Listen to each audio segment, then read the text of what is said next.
Carnage Cravers, welcome back to Carnage Corner. I am Ken Carnage, and we are just getting started with NXT, and they're starting off with Velveteen Dream literally in a purple haze. There's a Prince joke in there somewhere, whether it be with his look or the purple smoke, but there is definitely a Prince joke in there somewhere. So, first things first, let's, Monday was the historic 25-year anniversary of Monday Night Raw. And they tried to do some big things. Not only did they have the Barclays Center, but they also had the Manhattan Center, and they were going to be doing things in both places. We opened up in the Manhattan Center with JR and the King, which, it's nice to see. It's nice to see JR and the King back at it again. That was very, very nice. And then, of course, we went, after they did the introduction, we went to the Barclays, where they had the normal announce team. Boo. And of course, opening with Stephanie and Shane in the ring. And of course, Stephanie and Shane, they hyped up the importance of this, the 25 years of Raw, and really played up the importance of one man whose vision made everything possible. And that, of course, they're alluding to their father. And they bring out, well, first they played a fantastic video package with some great moments from Monday Night Raw over the last 25 years. Really great moments. And then, of course, they brought out the chairman of the board. They brought out Vince McMahon. And Vince initially was, he was initially very, personable and, thanking everybody and yada yada. And then, Stephanie and Shane present him with a plaque, and we see him kind of morph back into a more heelish role, complaining about the cheapness of the plaque and insulting the people and the people of Brooklyn. And and if you've been a wrestling fan for any length of time, and you're realizing that it's you're realizing it's a big anniversary, and that there's and you've already been told Stone Cold is going to be in attendance, you're just waiting for the glass to break. You can feel it coming, and of course it does. Austin came out, and Austin gave Shane McMahon a stunner. And then he drank a beer with Vince and gave Vince a stunner. And then he drank a beer with Shane and he gave Shane a stunner. So lots of stunners. And Stephanie didn't get a stunner this year. So it's probably because of USA's guidelines on male-on-female violence and how it is not allowed. So if you want male-on-female violence, you got to go watch Lucha Underground, where they have, not only do they have matches with men against women, but they, I've actually seen a 110-pound woman defeat a 300-pound man, which, that just, without a ball shot, I'm just not sure how that happens. But hey, whatever, it's entertainment, right? It's supposed to be like a... Anyways, realism notwithstanding, we then went back to the Manhattan Center for a package on the career of The Undertaker. Again, fantastic. You can only imagine being the guy who gets to do the editing on these packages. That's got to be equal parts rewarding and stressful. Like, that's got to be an awesome job. But at the same time, if you do a bad job, that's not a job you want to do a bad job on. Seriously. So, and then of course Taker comes out. Taker cuts himself a promo. Very veiled. Gives no inclination as to whether or not we are actually going to see Taker back in action. That being said, as much as I love Taker, I don't want to see him come back for another match. There's only one match I want to see him in at this juncture, and that is a match against Sting. And if we're not going to get Undertaker versus Sting, well, then there's no point. Let him stay gone. I don't want to see him come back just to put over another guy who decided to spend an extra hour under Vince McMahon's desk. We got that once when he lost to Roman Reigns. Really don't need it again. I certainly don't need to see him versus John Cena. The people online calling for Undertaker versus John Cena, the hell is wrong with you guys? Seriously. Cena's been given enough. They let Cena frickin' tie Ric Flair. Absolutely ridiculous. Anyways, don't want to get hung up here. So, and then we go back to the Barclays Center, and they bring out the past general managers of Raw. They first brought out John Laurinaitis. Have you heard John Laurinaitis' voice? It's very, very ironic and funny that a man whose name sounds almost like laryngitis chronically seems to have laryngitis. I find that amusing myself personally.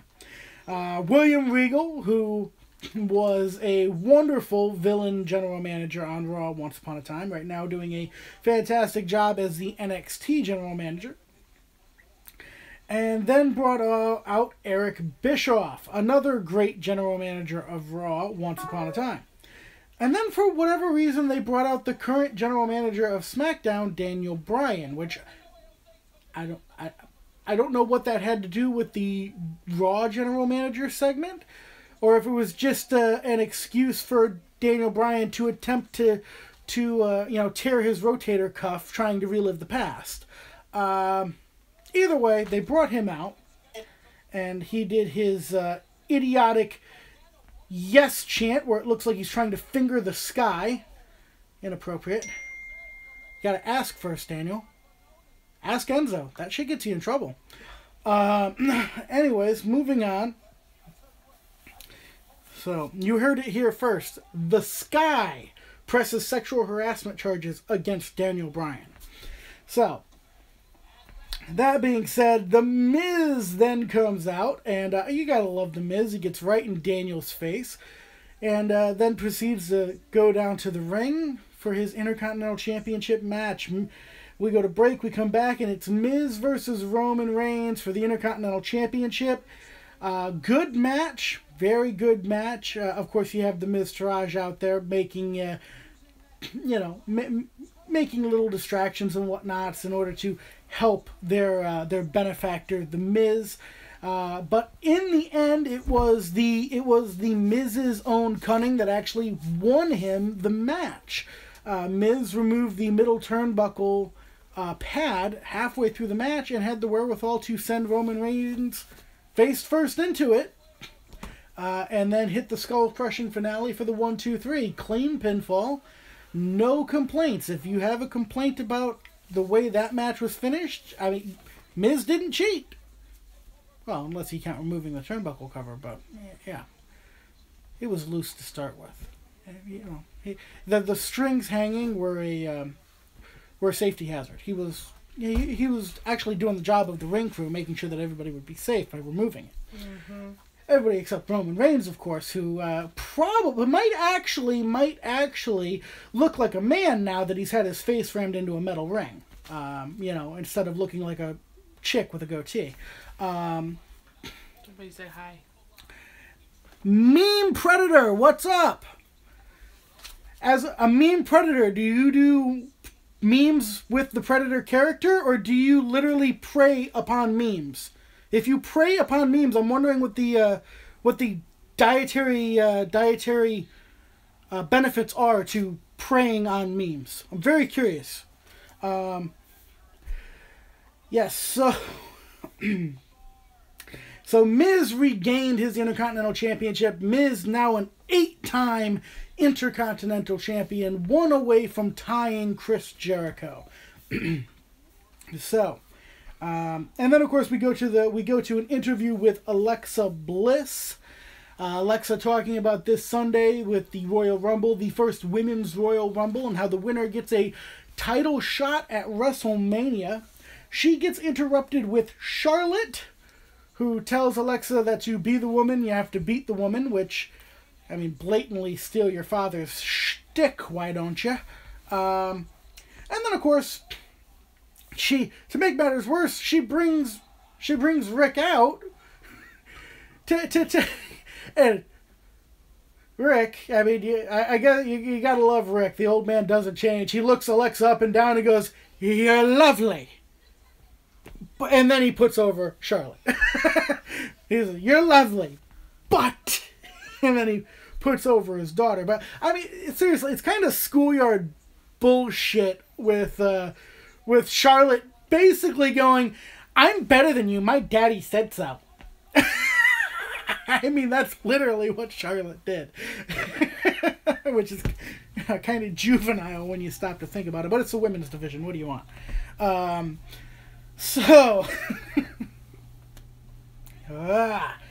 And then we get the announcement that we're going to see some of the great female superstars over the years. And first, the Bellas came out, which you're starting off on the wrong foot, saying great female superstars and bringing the Bellas out first. I mean, talk about setting the bar low. And then, of course, they bring out Maurice and Kelly Kelly, which I have no idea what Kelly Kelly's been up to all these years, but she looks pretty much the same as she did when she left, so she must be doing something. I think she got into fitness, like a fitness coach or some crap. I don't know. They said something. And then they brought out Lillian Garcia, which, of course, you can't celebrate 25 years of Raw without, the most recognizable ring announcer since Mean Gene or Howard Finkel. I mean, so you bring out Lillian Garcia. And then they bring out Jacqueline, who, of course, is a Hall of Famer. And then they brought out Tori Wilson, which somebody must have, dumped the Fountain of Youth out on Tori Wilson, because I'm fairly certain she's at least like 45 at this point, and I swear she looks like she hasn't aged a day. So whatever she's doing, good for her. Time is not kind to all people. Ask Ric Flair. Of course, that could be the 4 marriages. Damn it, Rick, when they said when at first you don't succeed, try again, there is a limit to that. There is a point where you say, you know what? Maybe my ass doesn't belong married. I mean, it could have been the time your second wife tried to hit you with the baseball bat, or possibly the time the third wife did smack you in the head with a frying pan. Rick, brother, please don't get married again. I'm looking out for you here, Rick. Don't do it, okay? Just don't do it, okay? Besides, it takes a, oh, and here comes this Bianca chick. I watch this girl trip on her hair more often than anything else when she gets in this ring.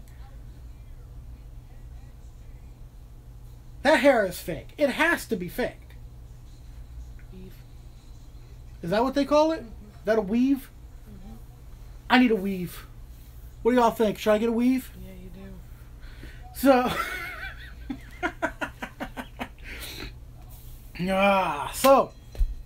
and then of course they brought out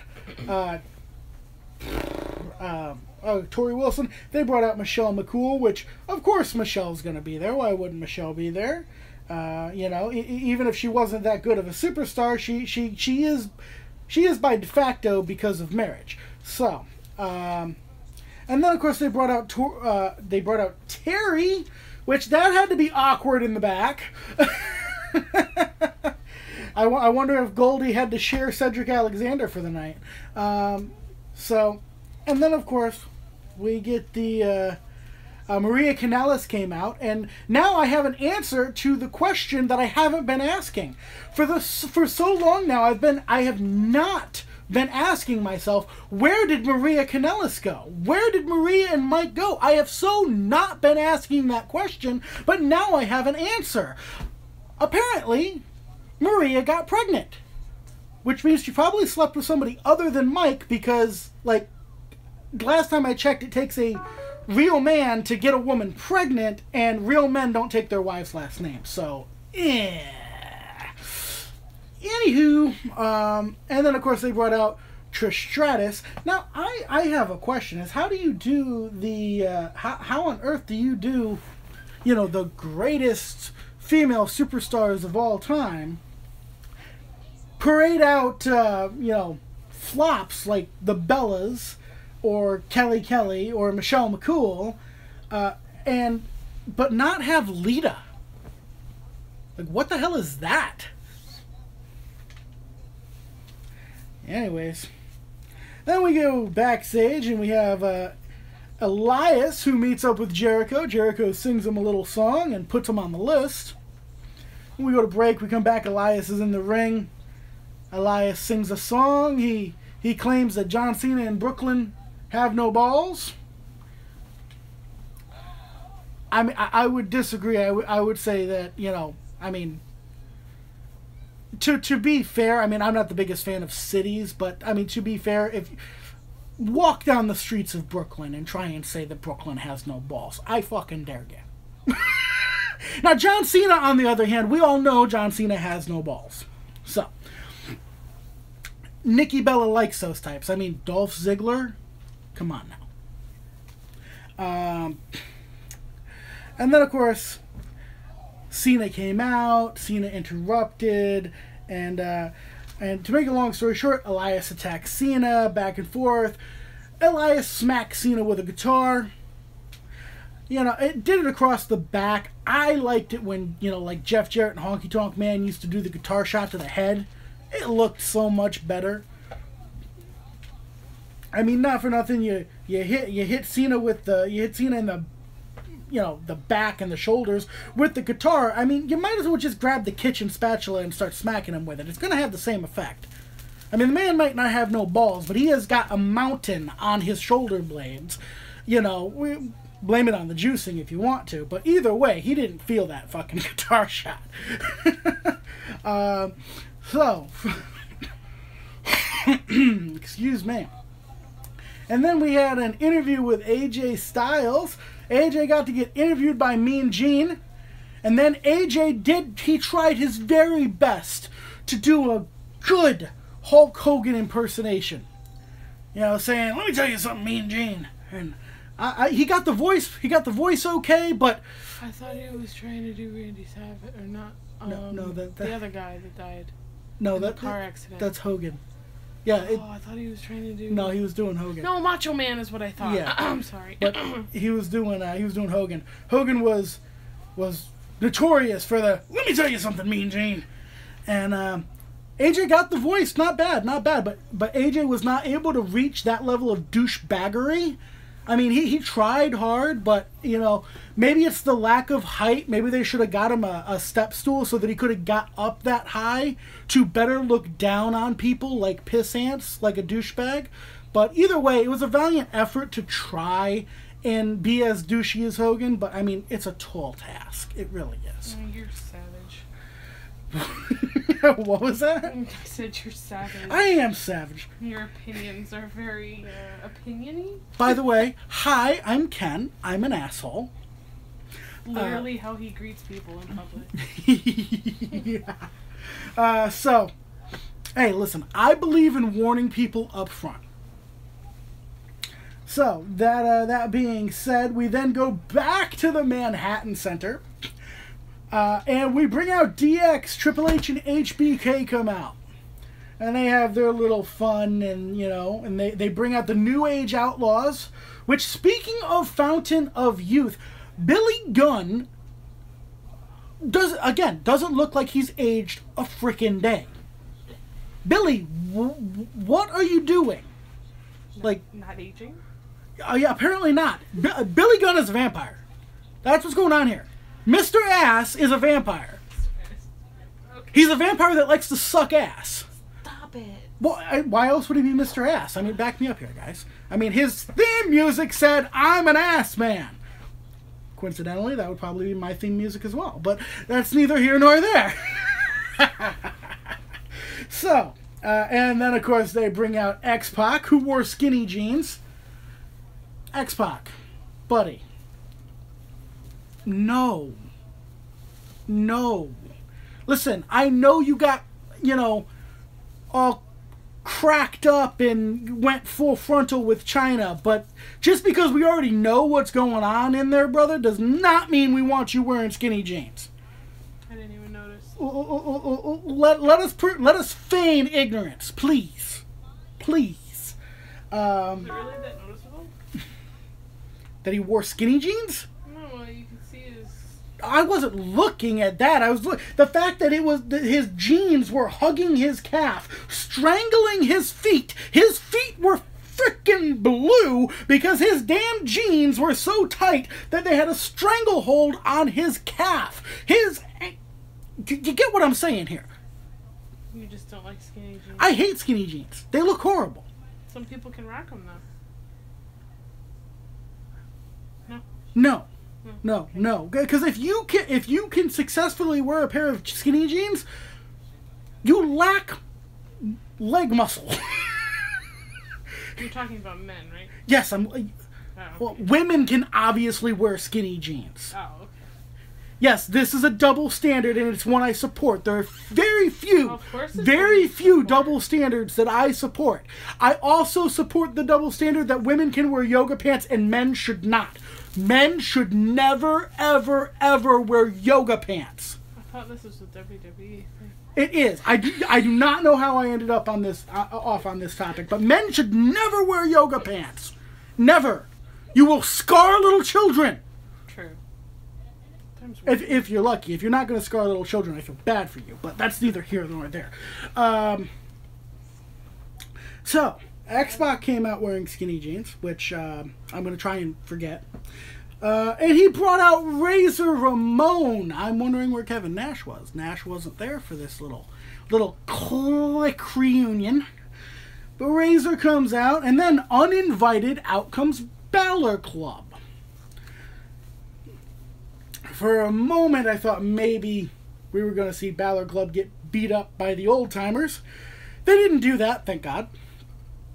That would be just silly. And then, they had themselves a little group 2 suite, which means they all did the Turkish wolf and played smoochy smoochy with each other. You literally had 2, 4, 5, 6, 9 guys in the ring going,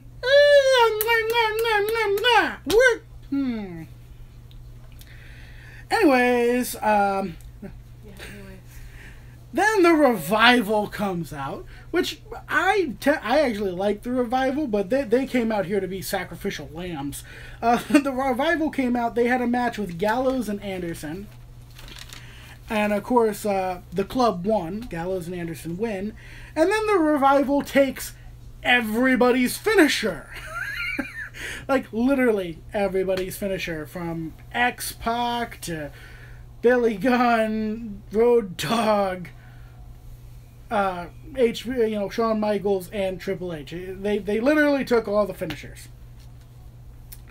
And then we go back to the Barclays Center, and Kurt Angle comes out with the APA and a whole bunch of other legends. I mean, I saw Boogeyman. Pretty sure I saw MVP. I might have seen Harvey Whippleman. It's a fun name to say, Whippleman. Harvey Whippleman should be the GM of 205 Live, or he should manage Jack Gallagher. Can you imagine him in that getup being Jack Gallagher's manager? I mean, that is so much tweed, Rupert Giles would cream himself. Anyways, where was I? Ah, yes. So, and then regular superstars came out as well, and they bring out Braun Strowman, and they bring out Kane, And Paul Heyman comes out and he hypes it up.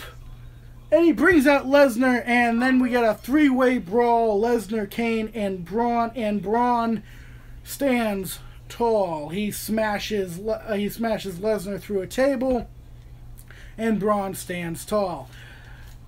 They really want us to believe that Braun's going to win that title at the Royal Rumble. As much as I love Braun Strowman, I have my doubts, considering what the little birdie says about WrestleMania. But in either case. Now, something else I want to discuss for a moment.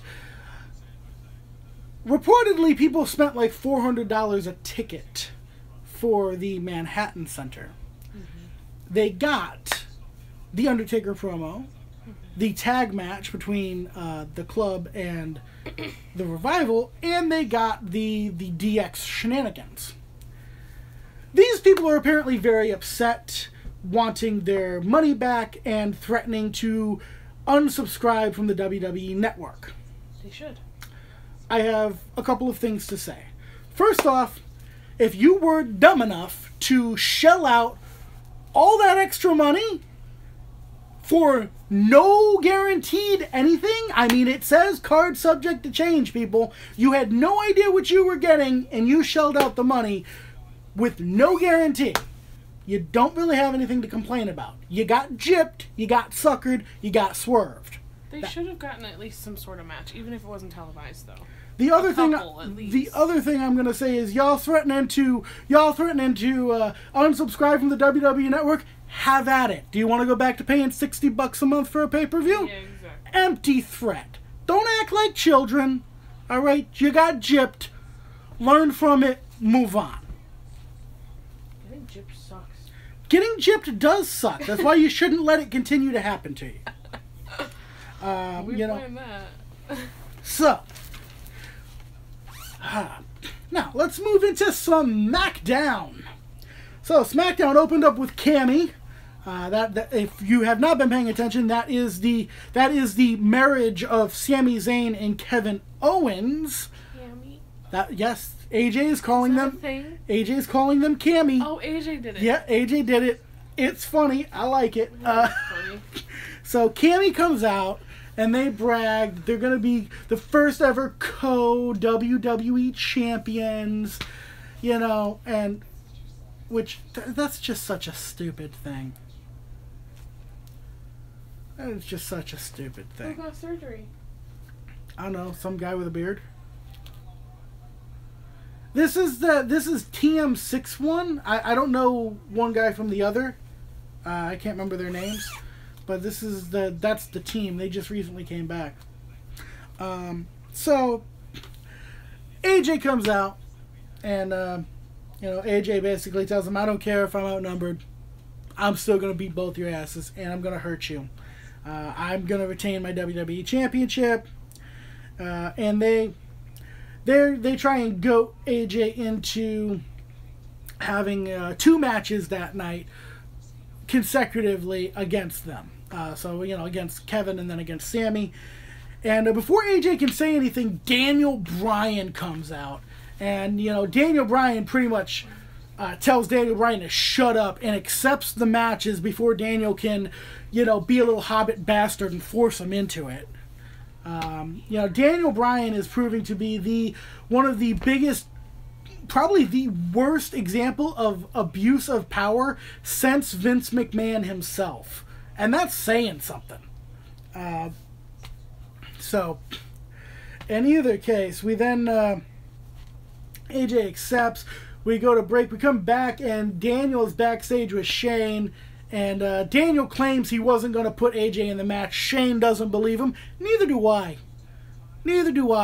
Daniel has been sucking down too many expired soy lattes. It has affected his brain, what little one he had. Because in case you didn't know this, folks, you require protein in order to properly grow gray matter and support a healthy brain. You do require protein as well as important irons and vitamins. All things that you find in meats. You can also get them without meat, though. Yes, but you have to eat copious amounts of soy in order to get the same levels. And they have vitamins and stuff. Yes, but, I mean, seriously. Does Daniel Bryan look like he's taking his vitamins? I mean, he looks healthy. No, he doesn't. Yes, he does. No. You're just hater. No, look at drinking your haterade. No. Yes. I'm drinking water. Sipping the haterade. Listen, Daniel Bryan is a mentally ill. No. Yes. Shut. Yes. Not as mentally ill as his wife, though. I mean, she married him. Stop it. No, seriously. Like, how low are your standards that you married discount Samwise Gamgee? You don't know their relationship. Or what kind of person he really Listen, is. I know that between the two of them, Nikki got the brain. Because Nikki may be with a man with no balls, but she picked the more successful, more famous, more rich man. She may be a no good gold digger, but she's got a. She's definitely got more. She sits home and does nothing all day. No, she goes on TV and does nothing all day. Haterade. It's not haterade. Yes. It's the goddamn truth. Nope, you're drinking it. So. She doesn't do. Never mind. I'm not going into this. You're right. She doesn't do nothing. She wears a skimpy top that's a size too small for her and swivels her hips around and convinces all of the basement dwellers that she's a good wrestler because they want to sleep with her. She also produces wine. She runs her own company. She produces wine, so she's an alky to boot. Stop it. See what I mean? Haterade. Oh. Okay, so she's an alcoholic to boot. Stop it! She'd actually probably tell you that. Just makes more and more sense as time goes on. So much more sense. Okay, I got way off topic there. Let's walk her back. Okay. Yes. I wasn't talking about you. Oh, okay. Then we go into a one-on-one match. Jey Uso versus Chad Gable. Fantastic match. Chad Gable wins the match, but the way he won the match, I loved this move. I mean, we're talking full on. He did a He did a what the hell did he do? He did a like a double German suplex into a bridge. It was very impressive. Very impressive. I like Chad Gable. I want to see him. I like the Usos, don't get me wrong, and I'm loving the Usos' new gimmick. Stay with that gimmick. The Uso Penitentiary gimmick definitely beats the Party in the Paint gimmick without a friggin' doubt. But I am going to I'm going to say it's time to get those belts on Gable and Benjamin. You think so? I do. No, well, maybe. I don't know. If for no other reason than Gable definitely deserves it. Benjamin's accolades speak for himself. But if they get the belts, when they lose the belts, have Gable be the one who gets pinned, have Benjamin lose his shit, turn on Gable, Benjamin's a heel, Gable's a babyface, and it just fucking goes from there. You can have them feud over the United States title. You've thought about this. I just made that up. On the spot. Like just now? Yeah. Oh, that's impressive. Not for nothing. They're hiring writers right now. Yeah, they want somebody who's in touch with pop culture. In other words, they want a stereotypical millennial, which I am not. I'm sorry. You are a millennial, though. I'm not a stereotypical millennial. You know, there's different kinds of millennials. But I'm not the stereotypical millennial. I'm not the guy sipping a latte in Starbucks with no job thinking I'll be a millionaire by the time I'm 30. I have no delusions of grandeur. I have to find that video. In either case. So, where was I? You keep distracting me. That's okay. So, yes, Chad won the match. We then go to an interview with Shinsuke Nakamura, which he didn't have his mouthpiece in, so he was understandable, which is good. Shinsuke should not do interviews with his mouthpiece in, because between the mouthpiece and his accent, it makes him difficult to understand. But Shinsuke did an interview, interrupted by Baron Corbin, which led to Shinsuke challenging Corbin to a match that night. We then go back to the ring for Naomi versus Liv Morgan. And Naomi, as always, looks like she got lost on the way to a rave. It's not haterade. It's the truth. You know. Do you want to know the honest reason why she wears all those black light colors and everything else? Stop. It's so that she can find her way out of the dark. She's scared of the dark, and like she didn't pay her electric bill, and she needs to be able to find her way out the door. So she wears that shit so that she can still find her way around. Stop. It's really good for like when she loses her keys and shit because she can find them, or you know it. So are you saying she always has black lights on? She around her? does. She does. Oh. Yes. Okay. Yes. Absolutely. Oh. Yes. She's actually now allergic to regular light because she spent so much time in black lights. That makes perfect sense. I know, doesn't it? No. Doesn't it make Not wonderful at all. sense? So, and of course, Liv Morgan looking like the cheap knockoff cross between Alexa Bliss and Carmella. And of course, she brought her wild woman friend Sarah Logan and the Penguin's illegitimate daughter to the ring with her. And they had themselves a match. During the course of the match, Natalya and Lana and Carmella walked out. No music, they just kind of walked out. Followed by Becky Lynch. And then Naomi picks up the win.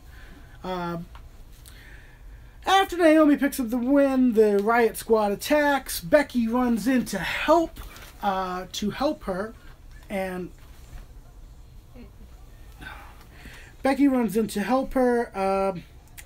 and then Natalya comes running in and attacks Becky and Naomi, and then Lana gets involved, and Natalya throws Lana over the top rope, and Carmella's involved, and and then Becky and Naomi clear the ring, and then Becky tries to throw Naomi over the top rope, which is kind of funny.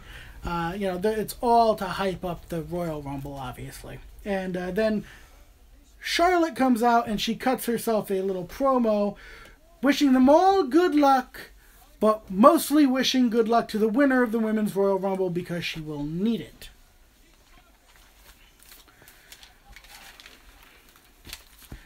From there, we go into Shinsuke Nakamura versus Baron Corbin, which I will give Shinsuke credit. Shinsuke managed to get a decent match out of Baron Corbin. I mean, it's not quite as hard as a decent match out of the Great Khali, but it is close. He got a good match out of Corbin. Shinsuke was about to end it, going for the Shinkasa, and all of a sudden he gets RKO'd by Randy Orton. The match gets thrown out. And Corbin goes after Randy and gets RKO'd himself. And again, hyping up that Royal Rumble. We then go to a horrible segment, a horrible tragedy involving the new United States champion having to lower himself to interact in the shtick of the dregs of the 205 Live roster. Bobby Roode was forced to team with the New Day, which I'm sorry, Bobby. I'm very sorry. You should not have been made to do that. That was not right for them to do to a superstar of your caliber. But they did it. He had to compete with the New Day, team with them, to take on the team of Jinder Mahal and Rusev Day. This was a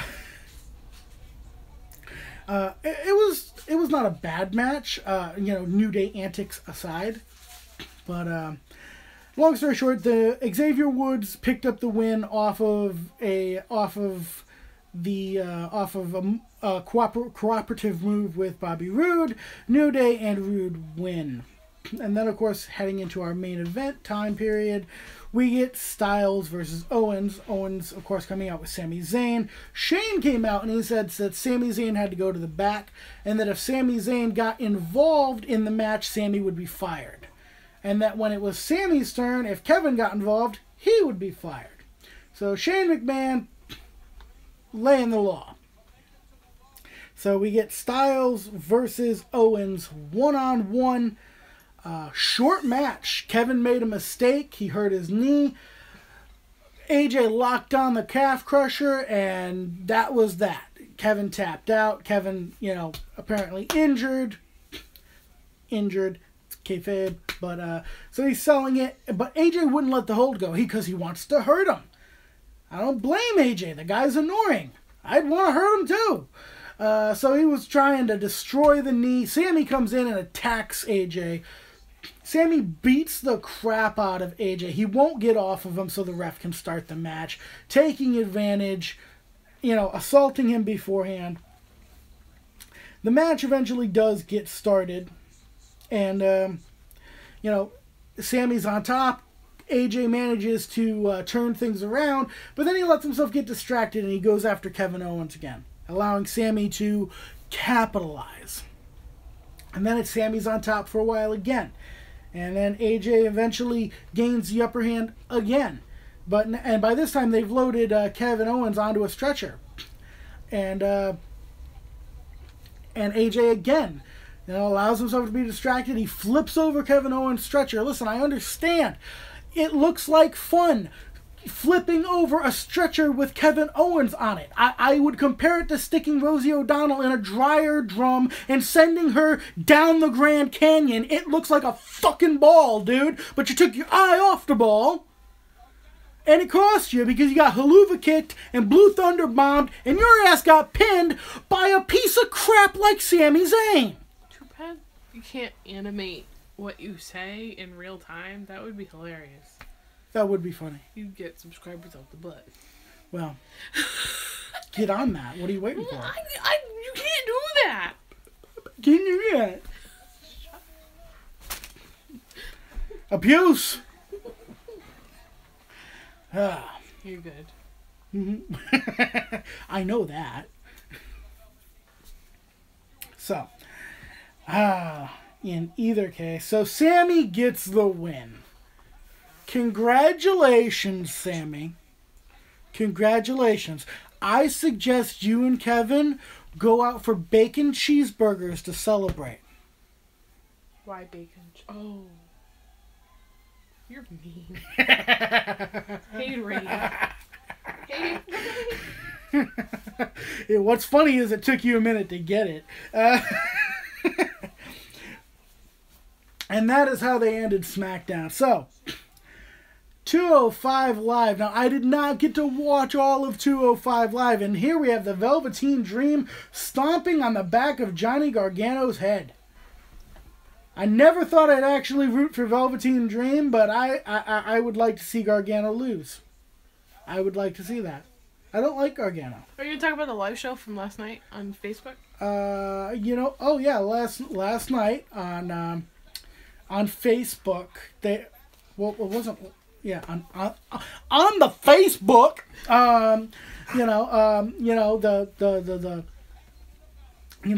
the Facebook. It's that their social media, like the snap face and the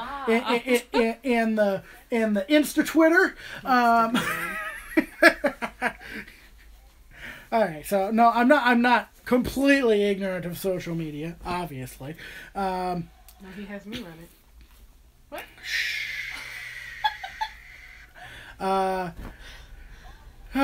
The Awesome Empire, which is the name I coined for The Miz and Asuka. I can't wait for the Miz and Maurice show to come out. They started filming. You okay? No.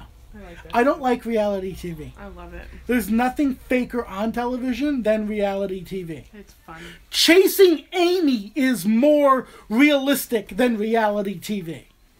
Where'd you get that from? You don't know about Chasing Amy? No. Chasing Amy is the only sci-fi film that Kevin Smith has ever actually done. He admits it himself. It's a sci-fi film because it involves a lesbian who falls in love with a man and goes back to men because she likes this man. Oh, okay. And Kevin says himself, "Ask any lesbian, that'll never happen." Okay. So she's not lesbian. She's bi. You're stepping on the joke. The joke's not funny if I have to explain it. You guys ever have that situation where you have to explain a joke? You got to be like A, B, C, D all the way to Z, and then they're like, oh, and you're like, it's not funny anymore. You fucking ruined it. You ruined it. It's ruined. Ruined. Stop it. Ruined. Stop it. Like your mom.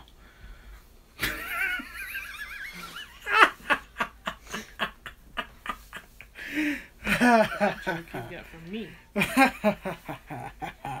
Okay, so 205 Live opened up with Daniel Bryan, which Gatorade. I don't know why Daniel Bryan's there. Like, in all seriousness, Daniel Bryan is a GM of SmackDown. Kurt Angle is a GM of Raw, and the Raw roster includes the Cruiserweights. So why wouldn't it be Kurt Angle making this announcement? I don't know. Oh, it's funny because apparently because of Daniel Bryan's a special relationship with the Cruiserweight roster. And in case you were wondering, Daniel Bryan's special relationship with the Cruiserweight roster is the fact that Daniel Bryan is and was a Cruiserweight who never should have been heavyweight champion. He should have been light heavyweight champion or Cruiserweight champion at the very most. He had no business ever wearing the big gold belt. He had no business ever wearing the WWE Championship, even though by the time he got it, between Cena and The Rock, it looked like a children's toy, which makes sense because he is the size of a child. What was my point? Haterade. That was your point. No. Yes. No. Yes. No. That was not. Yep. That was. Nope. Nope. I hate the yep movement even worse than I hate the yes movement. Yep movement too. Just like the message. SJW bullshit. For real? Haterade. For real? Are we gonna get domestic abuse live on YouTube? Anyways, Daniel Bryan made the announcement that Enzo Amore has relinquished the Cruiserweight title and will no longer be part of 205 Live. He got fired. Enzo Amore will no longer be part of the WWE, period. Let's see. How do I put this Everybody knows. delicately? There have been allegations brought against Enzo Amore that he doesn't understand what the word no means, and he feels as if he can stick his microphone anywhere he damn well pleases, and that everyone will be okay with it. Given Enzo's personality, I can't say for sure that any of this is true. Let's just say I wouldn't be surprised. She's probably so drugged up he thought he could get away with it. Well, there's that too. But aside from that, the reason he got fired is not because there were allegations against him, but because he didn't tell the WWE that there were allegations against him. Enzo. So. You have a golden ticket. You are riding a golden goose down streets of gold with a golden ticket. Okay? And you don't. You should have at least told them that something was going on. Never mind the fact that literally between your money and your well, basically just your money, because you look like a Muppet. But, but with your money and your fame, you must have literally hundreds of women with very low standards throwing themselves at you. And you decide to go balls deep into the one bitch that tells you no? The fuck's wrong with you? Now, that's if these allegations are true. If these allegations are not true, I will rescind that comment. But if it turns out they're true, that comment fucking applies. Maybe he does have issues. Yeah, well, not for nothing. On a serious note, rape is never about attraction. It is always about power. It is always about control. He probably does have issues. I don't know. So, I don't know. We'll probably never know. You know. This is what happens when Jim Henson removes his hand from a Muppet's ass. They start fucking up. Stop it. They start fucking up. Big Cass needs to come back and go back to being the ventriloquist for his little dummy. And, that way his little dummy stops getting himself in trouble. Big Cass should come back and do his own thing. He should come back and do his own thing. Especially since, right now Carmella's the one earning all the money.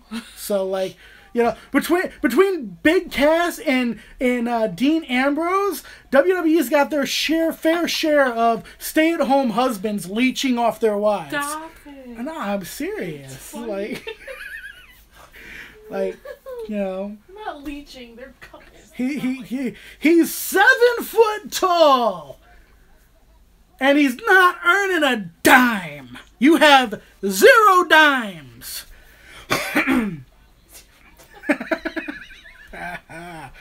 Oh, I can't write this shit. Alright, so, to make a long story short, Daniel also says that 205 Live will have a general manager. It will be announced next week, and the general manager will make a decision concerning the Cruiserweight title. Now, very important here. Very important. 205 Live was floundering. They centered 205 Live initially around Neville, and it was not getting the reaction they had hoped for, despite Neville's fantastic ability. So they sent Enzo Amore to 205 Live. Equal parts, nobody wanted to deal with him, and that he would bring eyes to 205 Live. And he did. He brought eyes to 205 Live, for sure. He did. And now they're losing him. So, they need somebody to bring eyes to 205 Live. So we don't know who this general manager is going to be, but I expect it to be somebody who is going to garner a viewership of 205 Live. Somebody who is going to have the personality and the pedigree, if you will, the history, the career, to possibly make people want to watch. So, and I personally think that the person should also have been a cruiserweight. So, obviously, somebody like Rey Mysterio comes to mind, but I really doubt that one. I really do doubt that one. So, if it's not going to be a cruiserweight, let's think about it. You could do somebody like an MVP. I don't know if MVP would be interested in coming back under the WWE umbrella. He was just at Raw 25, but that doesn't mean that he's going to be interested in staying. But whoever it is, X-Pac, HBK, somebody that people are going to give a damn about is who's got to be the general manager of 205 Live until you can build somebody up to be your centerpiece. As far as building the centerpiece of 205 Live, I would go with somebody like Hideo Itami or Jack Gallagher, or even Avaria Daivari, who, try saying that 10 times fast. Daivari is fantastic. Every bit as good as his brother was, if not better. And so it's just, they got options, but I fully expect that the general manager of 205 Live will be a larger-than-life type character. And then we go to the first match, which is a 6-man tag match. Kalisto, Gran Metalik, and Lance Dorado taking on TJP, Daivari, and Tony Nese. This was a great match if you like all that flippy-floppy bullshit. Which I like it in small doses. You can't just be flippy-floppy bullshit. You gotta have something more. You go back to, again, I brought up Rey Mysterio before. Rey Mysterio wasn't just a cruiserweight. Rey was so good, and his personality was so good, and Rey's size also helped him because he was so little. He was the consummate underdog, and everybody just felt bad for him when he got his ass stomped. So in either case, it's so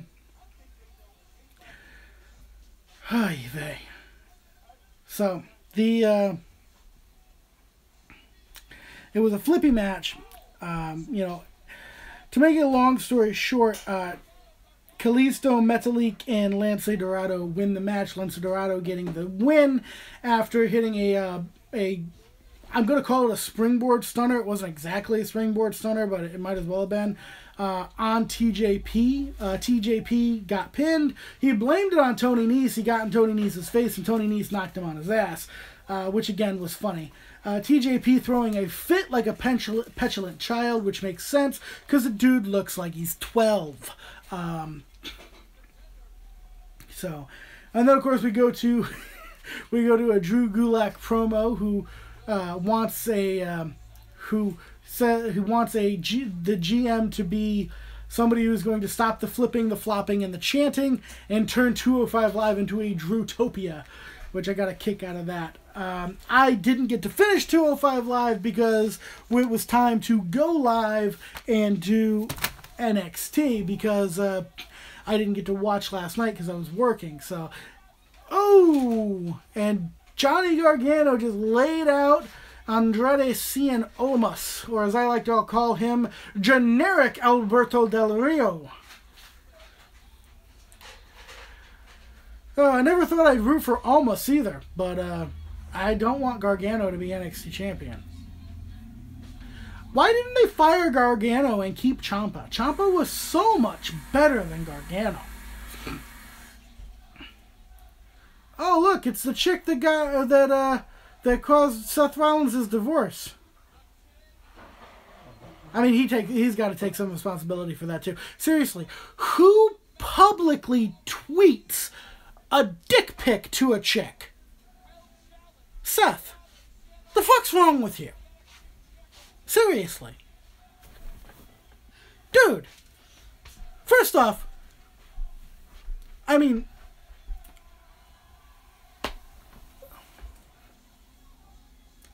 I don't mean to be crude, but like, if you're going to put it out there for the world to see, being above average might be a place to start. Like, bro. You actually saw the pic? Oh, yeah, I saw the pic. What was this? Oh, this was a long-ass time ago.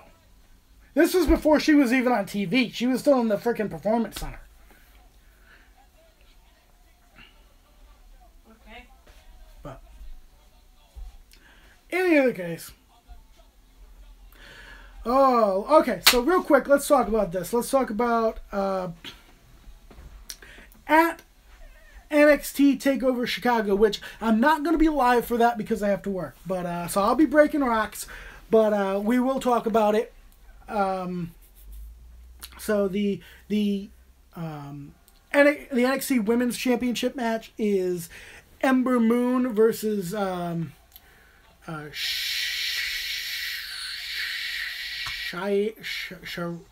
Sharani Blazer. I don't know how the fuck to say her name.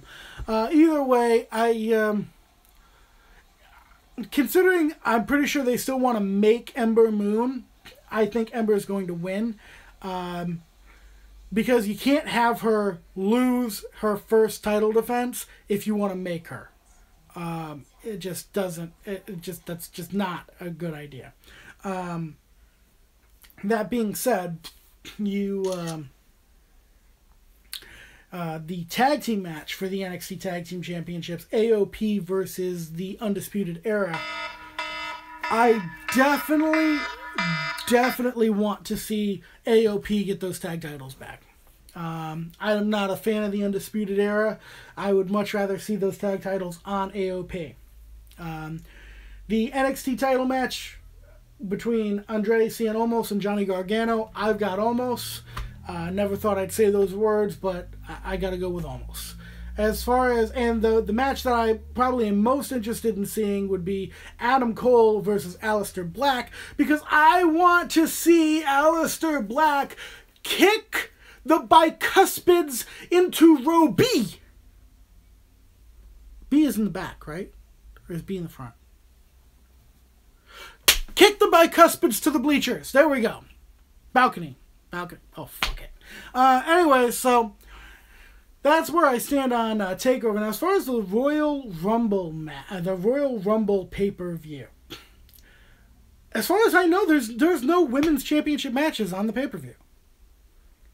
Which, is part of the problem of them not having, enough women. I mean, they're doing a 30-woman Royal Rumble. They don't really have 30 women on the roster. Now, I know there's going to be surprises and fill-ins and legends who show up and all of that, and that is wonderful. That is fine. But they should still have championship matches, and they don't have any championship matches as far as I know. I haven't heard a damn thing. So, as far as tag team matches, for Raw, I believe we are getting Rollins and Jordan versus The Bar, which, considering the spinal stenosis that Sheamus has and the fact that we know he's hanging up his boots sometime in the near future, I don't think that The Bar is getting those titles back. I could be wrong. They may put them back on them for a short run. But with, Sheamus's health in an uncertain situation, I don't think that it's going to, I don't think they're going to get them back. As far as the 2 out of 3 falls match for the SmackDown Tag Team titles between Gable and Benjamin and the Usos, I would like to see Gable and Benjamin get those titles. Nothing against the Usos. I like the Usos, one of my favorite tag teams at this point in history. But I would like to see Gable and Benjamin get their shot. So, going into singles matches, we do not, as of right now, have a United States Championship match on the books. Now, whether or not we will have one, I don't know. I fully expect Dolph Ziggler to show up, and I've been saying this, I fully expect Dolph Ziggler to show up with a brand new United States title design to say, hey, wait a second, no, I'm the United States Champion. And have him and Bobby go from there. As far as the Intercontinental title, I can only assume that Roman Reigns is going to get a rematch for the Intercontinental title at the Royal Rumble. One that I hope he loses. He can win the match, just don't let him get the belt. Miz can get disqualified, counted out. As long as Miz keeps the belt, I do not want the Intercontinental Championship back on Roman Reigns. It is an insult to the Intercontinental Championship. It is an insult to everybody who has held the Intercontinental Championship.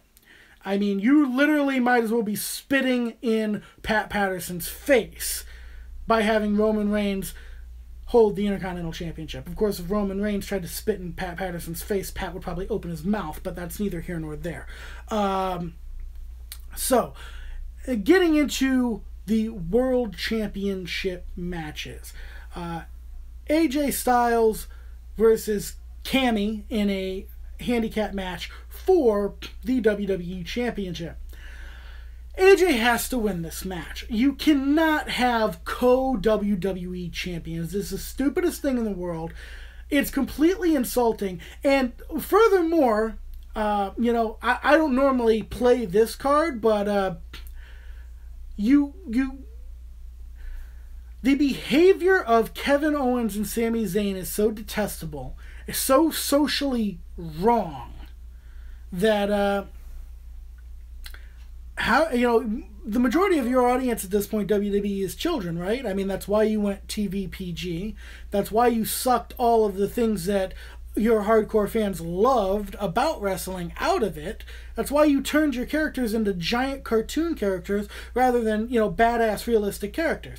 So if your main audience is children, maybe you should send a message to the children that you don't act like massive douchebags and act like spoiled brats to get your fucking way.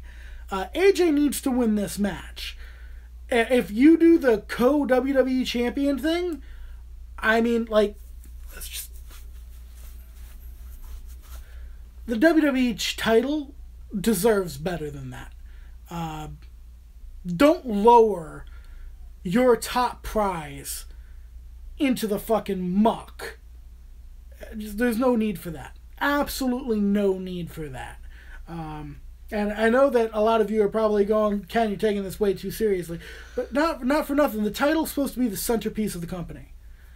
If you put it on Kevin Owens and Sami Zayn as co-champions, you're effectively turning it into a goddamn participation trophy. So, that being said, go into the triple threat match. As it is Braun Strowman, Kane, and Brock Lesnar for the WWE title. As much as I would love for Braun Strowman to win that title, if I had to bet, I would say that Brock's going to keep it. Because they've been building and building and building for Brock versus Roman. They've been building that for they've been building it for a long time now. That's been the rumored plan for a long ass time now. I don't see, as much as I want to see it going the way I want it to go, I don't see it. Brock's gonna win. Probably pin Kane to do it. I hope they don't have him pin Braun, because that's just unnecessary. And then there's the Royal Rumble matches themselves. I'm going to do the Men's Rumble first and talk about the Women's Rumble after. Saving the best for last, if you will. So, the Men's Royal Rumble. What I believe should happen is what I believe will happen. Now, I could be wrong, but this is what I believe should happen, and this is what I'm hoping will happen.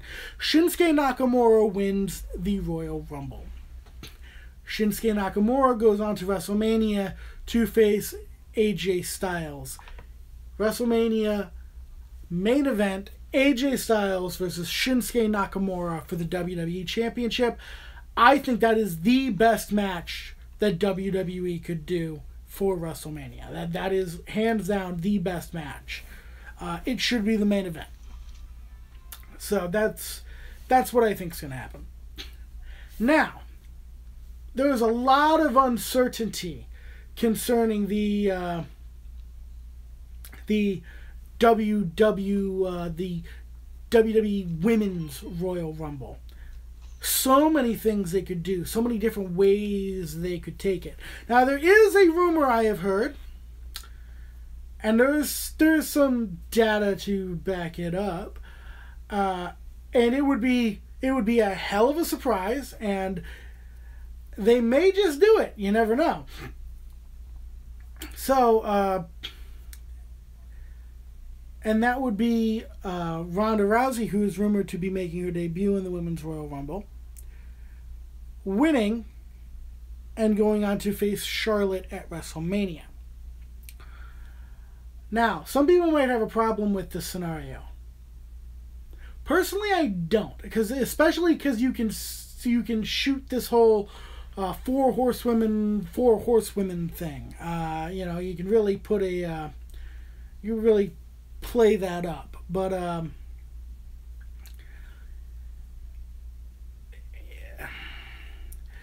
the only person other than Charlotte, the only woman other than Charlotte that I would say could realistically have a good match that we believe with Ronda Rousey would be somebody like an Asuka.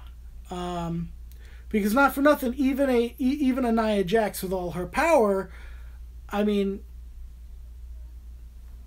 I'm not sure anybody's going to buy it on a realistic side of things for if Nia were to beat Ronda.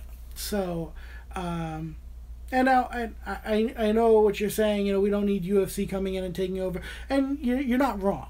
You're not wrong. I don't disagree with your sentiment. Ronda's paid no dues in the WWE, and having her come in and win the match and go on to fight for the title. Now notice, I didn't say that she should win the title, because she should not win the title by any stretch of the imagination. She's not going to be ready for that. But hyping her up, having her win the Rumble, and then, fail to win the title, I don't think that's the end of the world, because it lets you showcase her heavily at WrestleMania. Brings a lot more attention to the women's division. She's been a very famous woman in the world of sports, you know, and a good representative of the female gender in the world of sports. You know, she was undefeated forever. Just from a marketing standpoint, it makes a lot of sense. A lot of diehard fans may not like it, but it does make sense. So, if I had to bet, I would say that that's the way they're going to go. But I wouldn't bet because, as Taz would say, only a foolish man who wishes to be poor bets on professional wrestling. So, with that, I am going to leave you, ladies and gentlemen, Carnage cravers, jobbers of all ages. I am Ken Carnage, and until next time, Carnage, right around the corner.